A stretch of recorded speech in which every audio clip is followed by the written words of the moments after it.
નમસ્કાર મિત્રો, આજે સીધું ને સટમાં આપણી સાથે મુંબઈના વરિષ્ઠ પત્રકાર જતીન દેસાઈ જોડાયા છે, કપડવંશથી જોડાય છે અને વાત શરદ પવાર અને ગૌતમ અદાણીની દોસ્તીની કરવાની છે.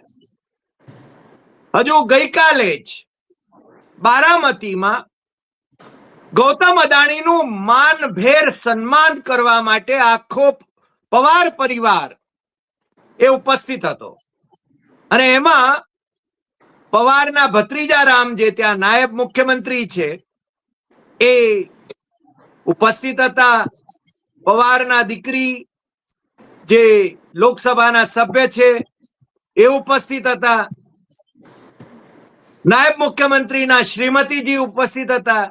આખો પવાર ખાનદાન એને છે ને ગૌતમ અદાણીના ઓવારણા લીધા અને એમનું સન્માન કર્યું. આમ પણ રાહુલ ગાંધી અદાણી અને અંબાણીની વાત કરે છે. આ બંને ઉદ્યોગપતિઓને નરેન્દ્ર મોદીની સરકાર જે રીતે મોનોપોલી તરફ લઈ જઈ રહી છે એની સામે રાહુલ ગાંધી, કોંગ્રેસના નેતા અને ઇન્ડિયા બ્લોકના પણ નેતા એ વિરોધ કરી રહ્યા છે. પરંતુ ઇન્ડિયા બ્લોકના વરિષ્ઠ નેતા એ શરદ પવાર એમના ઓવારણા લે છે.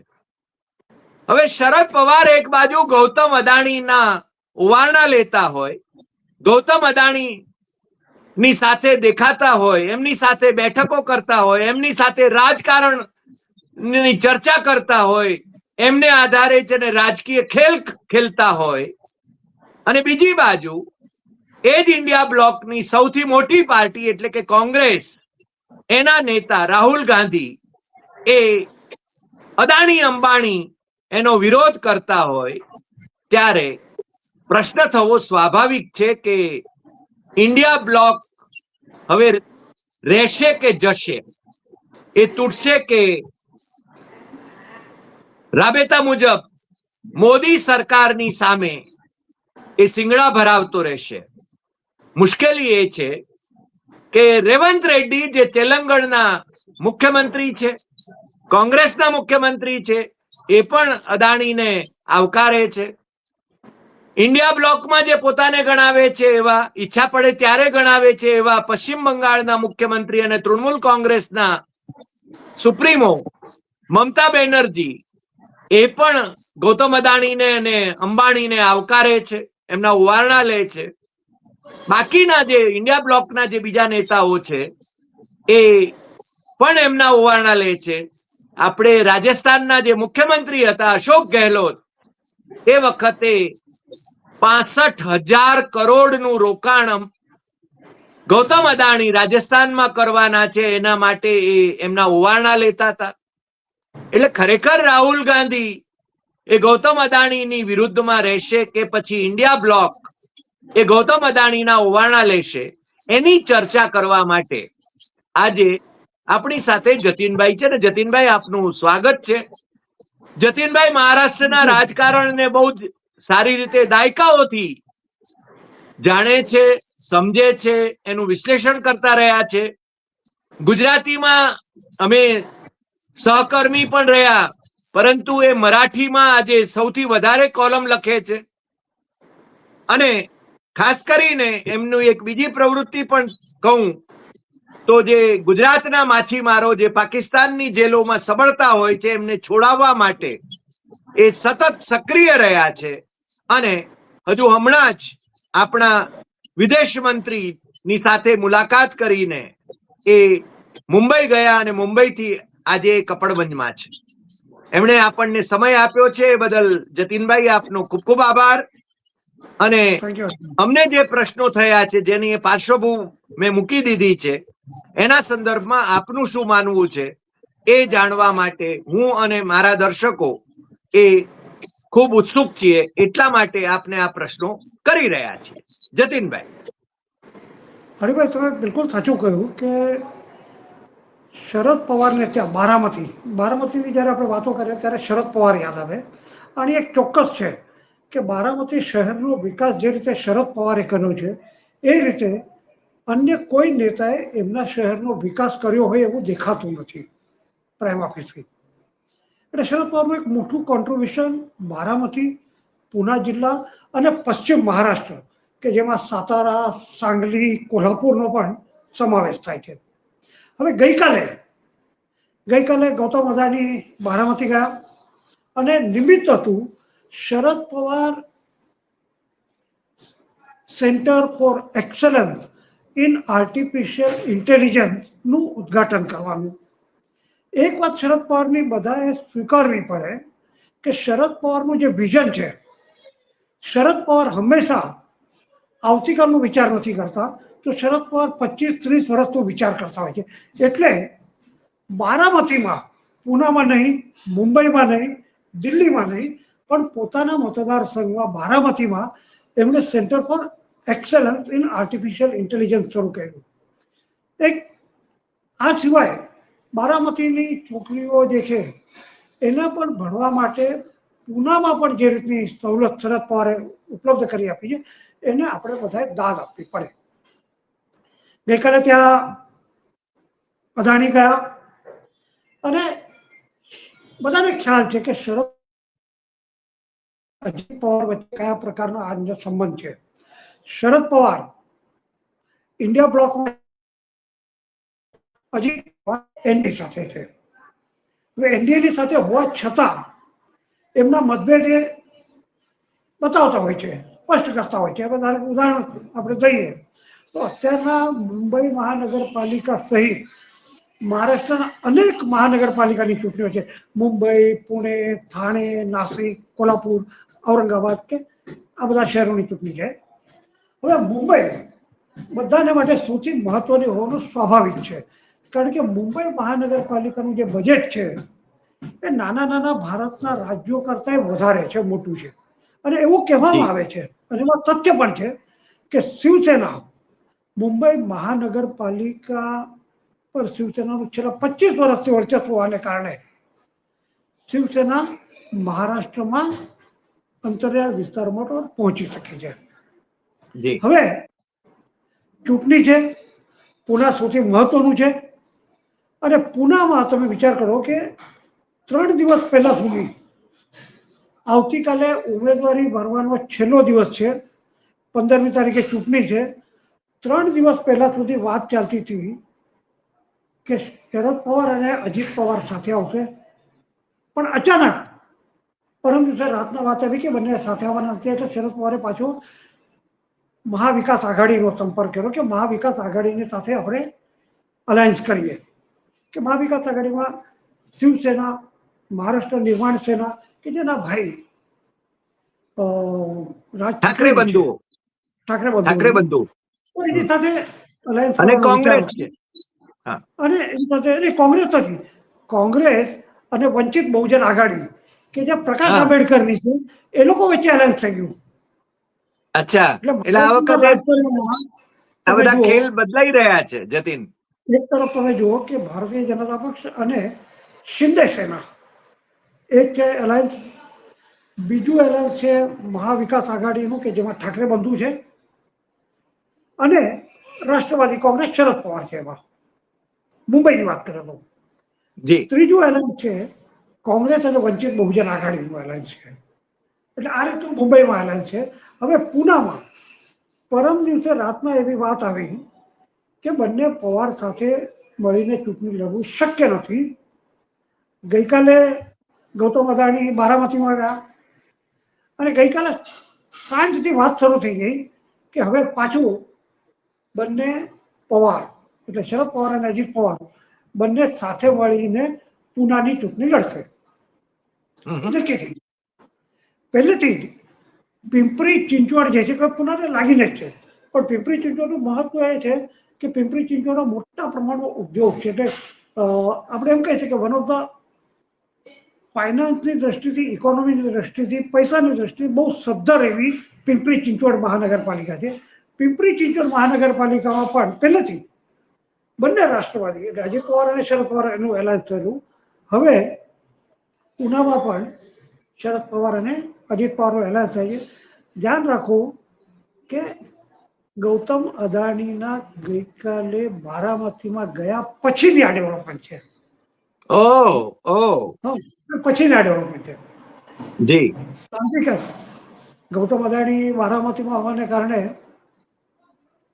અજીત પવાર પણ ત્યાં ગયા હતા. બારામતી હોવાને કારણે જવું સ્વાભાવિક હતું.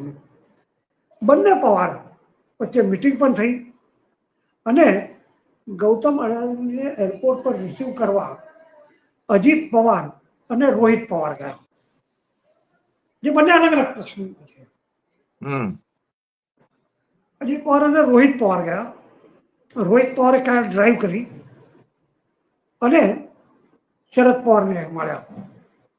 એટલે શરદ પવાર અને ગૌતમ અદાણી ગઈકાલે જે કંઈ પવાર ફેમિલી વતી જે કંઈ વાતો કરવામાં આવી ત્યાં સભામાં, એમાં ગૌતમ અદાણીએ કહ્યું કે પવાર ફેમિલી સાથે, શરદ પવાર સાથે એમના 30 વર્ષથી જૂના સંબંધ છે. એમને એની વાત કરી અને કે શરદ પવાર માત્ર રાજકારણી નથી, મારા માટે એક મેન્ટોર છે, એવું ગૌતમ અદાણીએ કહ્યું. એટલે આપણે ધ્યાનમાં રાખવું જોઈએ કે શરદ પવાર અને ગૌતમ અદાણીના સંબંધ કેવા છે. ગૌતમ અદાણીને રાહુલ ગાંધીના સંબંધોના બેકગ્રાઉન્ડમાં 2023માં તમને યાદ હોય તો હિન્ડનબર્ગનો રિપોર્ટ આવ્યો. હિન્ડનબર્ગના રિપોર્ટ પછી દેશના રાજકારણમાં એક બહુ મોટી ચર્ચા શરૂ થઈ ગઈ અને અદાણીના વિરોધમાં એક મોટા પ્રમાણમાં વાતાવરણ નિર્માણ થયેલું. રાહુલ ગાંધી, ઇન્ડિયા એલાયન્સના બીજા પક્ષો, ગૌતમ અદાણી અને એમના ભાઈ વિનોદ અદાણી, એમના વિરોધમાં આરોપ વગેરે મોટા પ્રમાણમાં શરૂ થઈ ગયા વગેરે. ત્યારે પણ 2023માં પણ ઇન્ડિયા એલાયન્સમાં હોવા છતાં શરદ પવાર ગૌતમ અદાણીની પડખે રહ્યા છે. એક વાત આપણે ધ્યાનમાં રાખવી જોઈએ. એટલે આ રીતે એમના સંબંધ છે. અને ત્યારે સંબંધમાં રહ્યા. ગઈકાલે સુપ્રિયા સુળે જે કહ્યું બહુ ઇન્ટરેસ્ટિંગ છે. સુપ્રિયા સુળેએ કહ્યું કે ગૌતમ અદાણી મારે માટે મારા મોટા ભાઈ સમાન છે. મારે માટે કંઈ પણ તકલીફ હોય તો હું એમની સલાહ લેતી હોઉં છું. ગૌતમ અદાણીની કેટલી નજીક પવાર ફેમિલી છે એ બતાવવાનો તો પ્રયત્ન થયો અથવા ખરેખર એટલા નજીક છે. કારણ કે આ એક એટલે ગઈકાલનું બહુ ઇન્ટરેસ્ટિંગ હતું. અને ગઈકાલનું જ નહીં કે પવારને અનેક વખત ગૌતમ અદાણી રેગ્યુલર વાત હોય કે પવારનો વિષય એવું કહેવામાં આવે છે કે પવાર બધા ઇન્ડસ્ટ્રીયલ હાઉસીસ જે કંઈ છે, ઔદ્યોગિક ગૃહ જે છે, એ બધાની સાથે શરદ પવાર બહુ સારા સંબંધ હોય. બજાજ ફેમિલી સાથે આપણને બધાને ખ્યાલ છે કઈ રીતના એમના સંબંધ હતા. જતીન વચ્ચે દર્શકોની એક સ્પષ્ટતા કરી દઉં, દર્શકોના લાભાર્થે, કે શરદ પવારના દીકરી સુપ્રિયા સુળે અને અજીત દાદા પવાર જે એમના સગા ભત્રીજા છે અને ત્યાં નાયબ મુખ્યમંત્રી છે, જે નરેન્દ્ર મોદીની ભારતીય જનતા પાર્ટી સાથે સરકાર ચલાવે છે, એ અજીત દાદા પવારના પત્ની સુનેત્રા પવાર એ અને સુપ્રિયા સુળે એ બારામતી લોકસભા મત વિસ્તારમાં સામસામે ચૂંટણી લડ્યા અને સુનેત્રાને સુપ્રિયાએ હરાવ્યા પછી એ છે ને આ વખતે મને લાગે છે એમના પરિવારના કાર્યક્રમમાં બધા સાથે હતા. અને બીજું, સુનેત્રા એ રાજ્યસભાના સભ્ય છે અત્યારે. અજીત દાદા પવાર નાયબ મુખ્યમંત્રી છે, શરદ પવાર રાજ્યસભાના સભ્ય છે અને રોહિત પવાર જે શરદ પવારના ભાઈના વંશજ છે એ શરદ પવારની એનસીપી સાથે છે, જે અજીત દાદા પવારની વિરુદ્ધમાં છે. પણ જ્યાં પવાર ફેમિલીની વાત આવે ત્યાં બધા સાથે છે.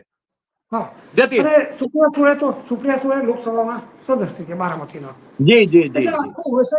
અને એના પહેલા, કારણ કે શરદ પવારનો જન્મદિવસની ઉજવણી ચાલી રહી છે, એટલે દિલ્હીમાં પણ જે ઉજવણી થઈ હતી એમાં પણ ગૌતમ અદાણી ત્યાં હાજર હતા.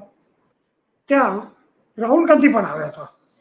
અને મને એવું લાગે છે કે તમે હરિભાઈ જે કંઈ વાત કરી કે ઇન્ડિયા એલાયન્સના સંદર્ભમાં, તો ગૌતમ અદાણીને કારણે ઇન્ડિયા એલાયન્સમાં કોઈ પ્રશ્ન નિર્માણ થાય એવું મને કંઈ બહુ લાગતું નથી.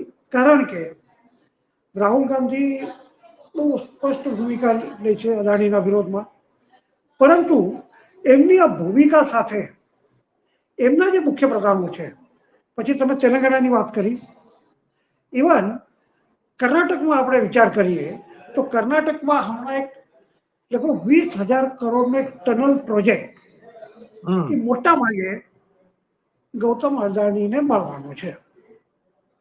એટલે રાહુલ ગાંધી ગૌતમ અદાણીના વિરોધમાં ભૂમિકા લે છે, પરંતુ જે રાજ્યો છે, પછી કોંગ્રેસના રાજ્યો હોય, કર્ણાટક હોય કે પછી તેલંગાણા હોય કે પછી કેરળમાં માર્ક્સની સરકાર હોય કે પછી ઇન્ડિયા એલાયન્સના ભાગીદાર એવા તૃણમૂલ કોંગ્રેસના પશ્ચિમ બંગાળના મુખ્યમંત્રી મમતા બેનર્જી હોય.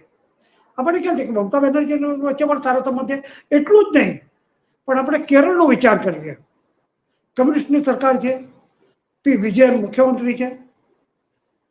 જનરલી એવું માનવામાં આવતું હોય છે કે કમ્યુનિસ્ટ ઇન્ડસ્ટ્રી ઉદ્યોગોના વિરોધમાં છે, એવું જનરલ પરસેપ્શન છે. એ સાચું નથી, પણ એક જનરલ એવું પરસેપ્શન હોય છે કે ઉદ્યોગોના વિરોધમાં છે. હવે ત્યાં પણ અદાણી મોટા પ્રમાણમાં ત્યાં અદાણીએ ઇન્વેસ્ટ કર્યું છે. બંદર આપ્યું એમને. હા, વિજયગ્રામ અદાણી અને વિજયના પણ એટલા જ સારા સંબંધ છે. એટલે હું એવું માનું છું ભાઈ કે આ રીતનું હિન્ડનબર્ગ થઈ ગયું, એમાં મતભેદો થાય ઇન્ડિયા એલાયન્સમાં. અદાણીને લઈને પણ ઇન્ડિયા એલાયન્સમાં મતભેદ. છેલ્લે એક વાત ધ્યાનમાં રાખવી જોઈએ, રાહુલ ગાંધીએ પણ ધ્યાનમાં લેવી જોઈએ કે માત્ર તમને અદાણીના વિરોધમાં ભૂમિકા લેવાથી, બોલવાથી એનાથી વોટ નથી મળી રહ્યા. એક એમને ધ્યાન રાખવું જોઈએ. બીજું, રાજ્ય સરકારોનું જે કંઈ કમ્પલ્સન છે, રાજ્ય સરકારોને મોટા પ્રમાણમાં ઇન્વેસ્ટમેન્ટની આવશ્યકતા છે. કયો ઉદ્યોગપતિ મારા રાજ્યમાં ઇન્વેસ્ટમેન્ટ લાવે છે, એ માટે રાજ્યોમાં સ્પર્ધા ચાલતી હોય છે. રાઈટ. એ જ રીતે કે ફોરેન ઇન્વેસ્ટમેન્ટ, પરકીય ઇન્વેસ્ટમેન્ટ મારા રાજ્યમાં કઈ રીતે આવે એની માટે પણ સ્પર્ધા ચાલે છે.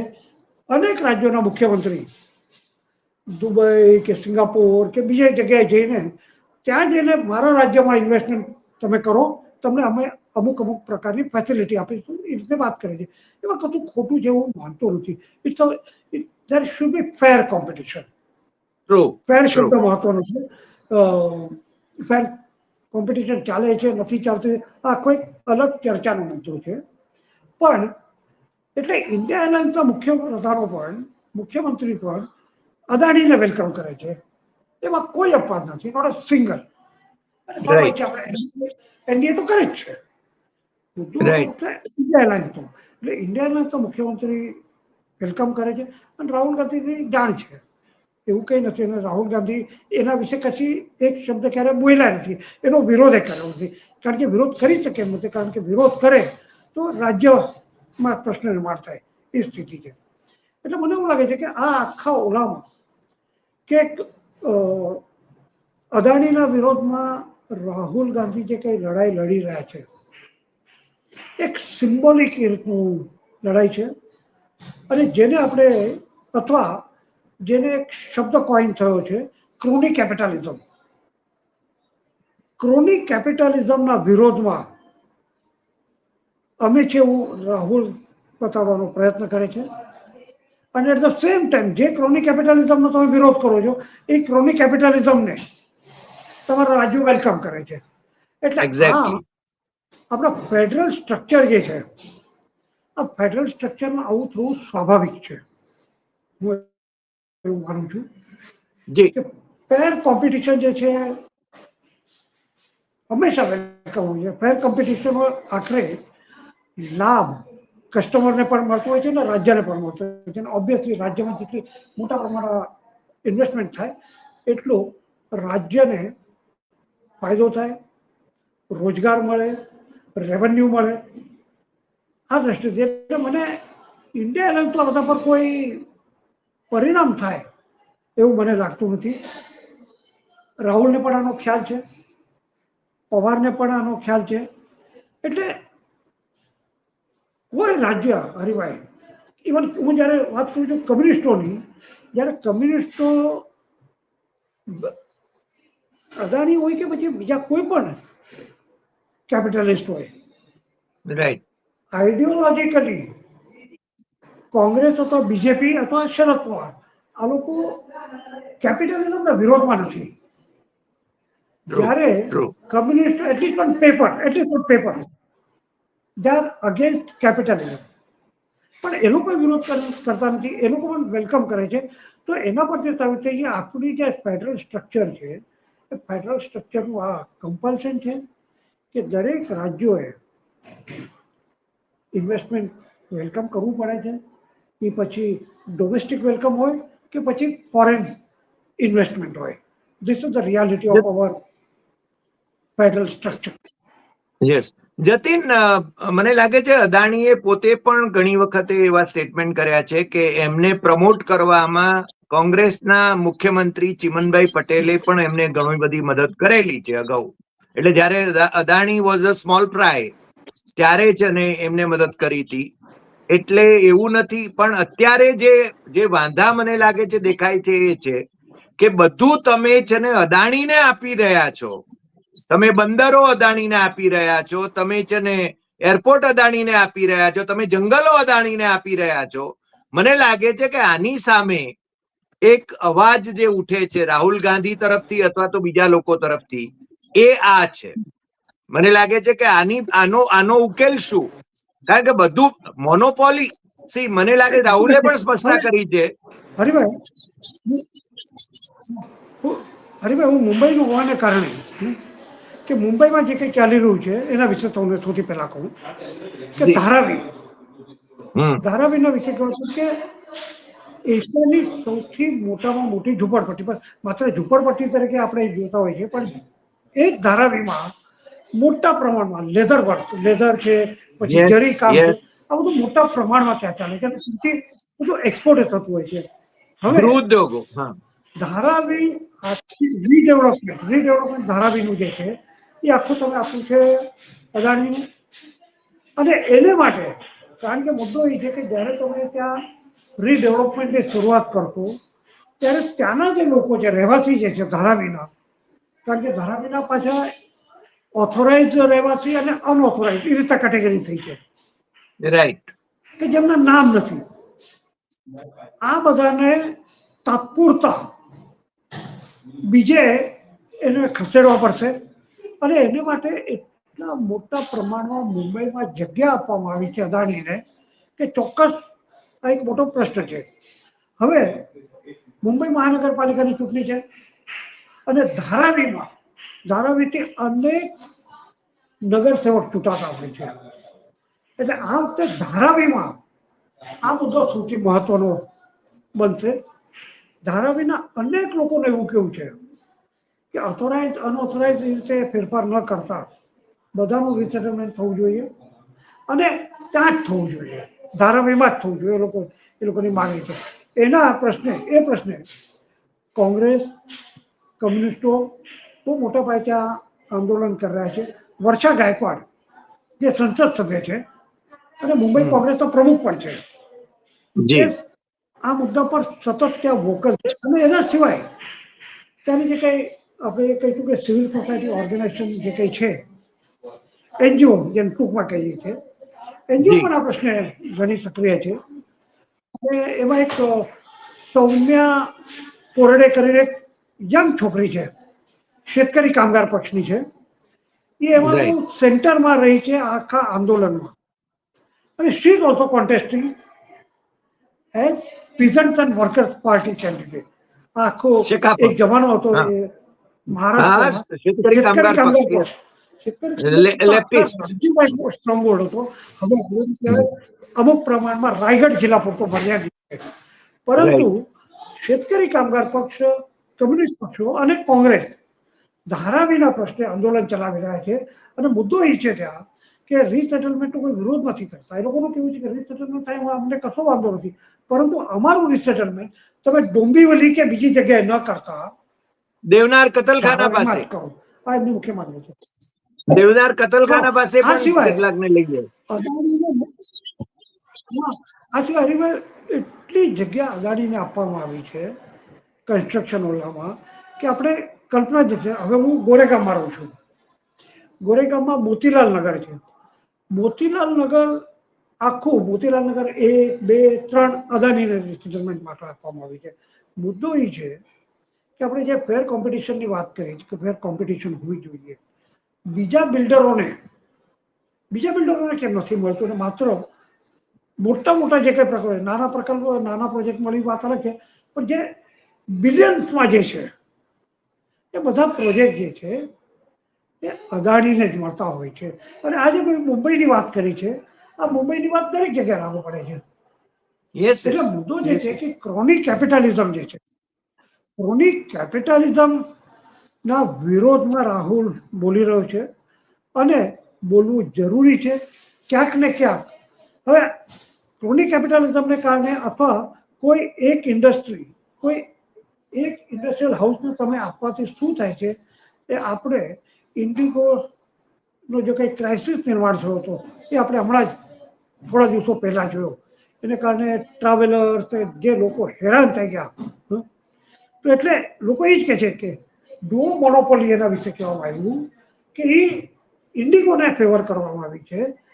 હવે તમે બિલકુલ સાચી વાત કરી છે કે મોટા ભાગના એરપોર્ટ જે છે, હમણાં જ 3 દિવસ પહેલાં જે મુંબઈમાં ઉદ્ઘાટન થયું નવી મુંબઈ એરપોર્ટ, એ પણ અદાણીને છે. એટલે બધા મોટા ભાગના એરપોર્ટ, બંદરો, એટલે આ હેલ્ધી કોમ્પિટિશન ફેર કોમ્પિટિશનના અગેન્સ્ટ છે. મારું એવું માનવું છે કે there needs to be healthy and fair competition કે જે આજે નથી કરી.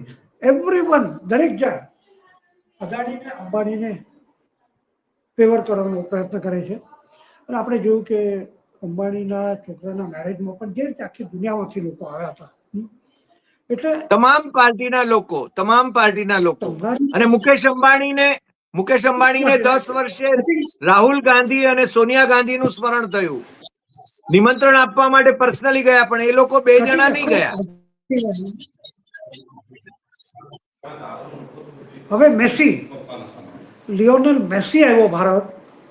લિયોનેલ મેસી બધે ગયા ઇન્ક્લુડિંગ મંતારામાં. જી જી જી જી.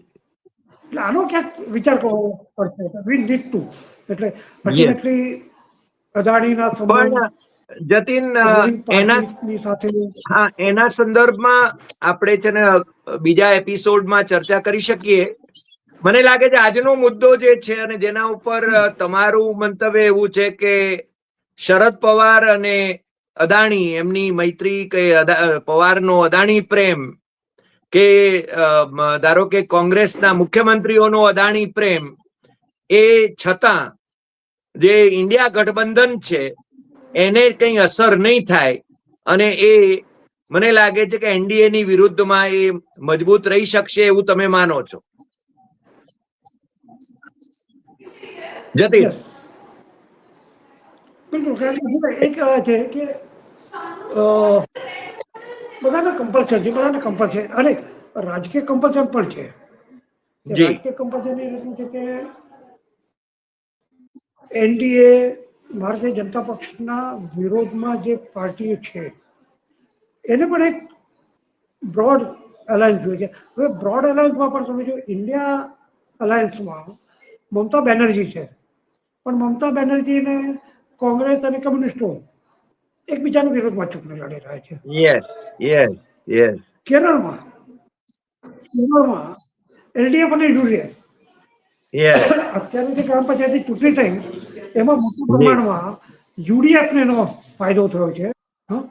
પરંતુ આ રિયાલિટી છે. રિયાલિટી. I agree. ને એટલે બધા મને લાગે છે કે જતીન આપણી ચર્ચાનો આપણો નિષ્કર્ષ એ છે કે બધા પોતપોતાના સ્વાર્થમાં રાચે છે. જેને જ્યાં જે ફાયદો થાય છે એ ફાયદો મેળવવા માટેની કોશિશમાં છે. રાજકીય ફાયદો પણ લેવાની કોશિશ જ્યાં થાય છે ત્યાં. આજે ધારો કે એનડીએ નીતિશ કુમાર તો આમ તો ઇન્ડિયા બ્લોકની અંદર જ હતા, એને પ્રમોટ કરનાર હતા, અને છતાં એને પલટી મારી અને એ મોદીની સાથે ગયા. એટલે આ રીતે બધા પોતપોતાના હિત જોતા હોય છે. રાજકારણમાં મને લાગે છે કે પ્રવાહી મયતા એટલી બધી છે કે જે છે ને ક્યારે કોણ કાલે શું કરશે એ કઈ કહેવાય નહીં, અને બધાને છે ને મોટા ફંડ જોઈએ છે. તમે જેમ કહ્યું એમ કે બધા અદાણી અંબાણીને બહુ પ્રેમ કરે છે, કારણ કે એમના ધનને પ્રેમ કરે છે, એમની પાસેથી આવતા ફંડિંગને પ્રેમ કરે છે. અને આજે ચૂંટણી લડવી એ છે ને કોઈ ઢીલા પોચાનું કામ નથી. જતીનભાઈ, આજે તમે અમારી સાથે જોડાયા એ બદલ આપનો ખૂબ ખૂબ આભાર, અને ફરી મળીશું નવા એપિસોડમાં નવા વિષય સાથે. નમસ્કાર. નમસ્કાર. Thank you.